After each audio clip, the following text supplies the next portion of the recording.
Welcome to our course on understanding Einstein, the special theory of relativity.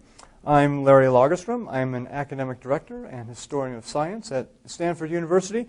And in this brief video clip, I want to give you 3 reasons why you should consider taking this course.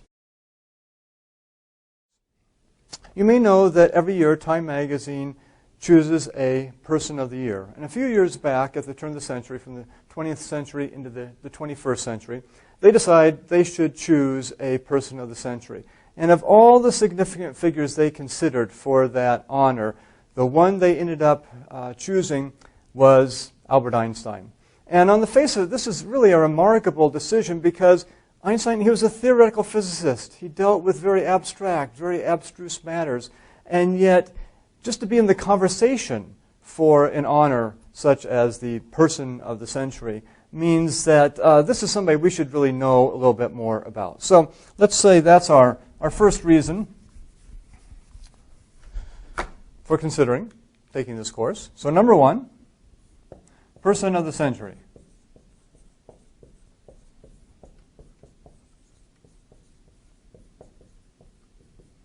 Again, somebody you should know something more about.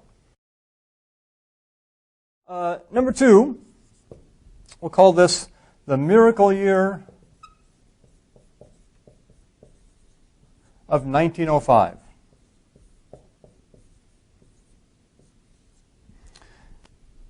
And in 1905, Einstein had maybe the greatest year any scientist has ever had. And at the time, he was only 26 years old.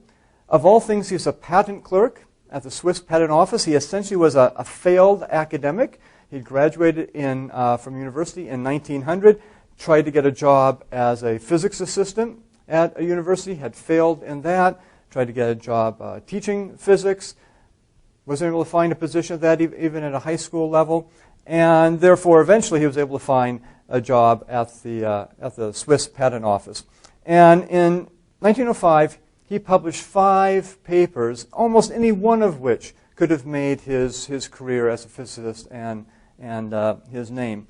To give you an idea, one of those 5 papers dealt with the quantum nature of light, really introduced the idea that light maybe was more than just a wave, which was well accepted by that time, but that it had particle-like aspects to it. So really that was the paper that kicked off what later became known as the quantum revolution in physics in the 20th century. So that in itself, and it was a very controversial idea at the time and for a number of years after that as well. So that was one paper. Another paper he wrote showed that there was really convincing evidence that atoms existed. And you might say, well, people thought about atoms for centuries, actually. But up until that time, even in the era of 1900 or so, it was debated whether these entities actually existed. We could never see them probably, and therefore, were they even proper to talk about scientifically? And he showed theoretically that there was good, solid evidence that atoms existed. And then another paper was his famous E equals mc squared paper, introducing probably the most famous equation in all of science, really. And yet another paper was what later became known as the special theory of relativity. And that's going to be the topic of our course. We want to figure out, what was it about Einstein that enabled him to come up with some of these ideas. And in particular, the special theory of relativity, he really transformed our understanding of space and time. That perhaps time isn't different for one person compared to another person. Just the ticking off of clocks can change. Measuring lengths can be different. How can a length be one thing for one person and yet another thing for another person? And so on and so forth. So this miracle year of 1905, that in itself would make Einstein obviously a suitable topic for further understanding, further delving into exactly how this occurred and what the concepts were and what the implications were. Of course. So, person of the century, miracle year of 1905. Number 3 here,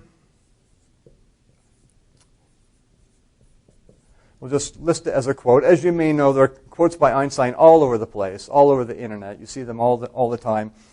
Actually, many of them are fake quotes. Einstein didn't say what he supposedly said. Sometimes it's something he might have said, but never actually quite said it that way. But this quote I want to tell you about is definitely something Einstein said. And he said, the important thing is not to stop questioning. The important thing is not to stop questioning. Curiosity has its own reason for existing. Emphasizing curiosity here. Curiosity has its own reason for existing. He said, one cannot help but be in awe when one contemplates the mystery of eternity, of life, of the marvelous structure of reality. Okay? The mystery of the marvelous structure of reality. And then he went on to say, it is enough if one tries to comprehend only a little of this mystery every day.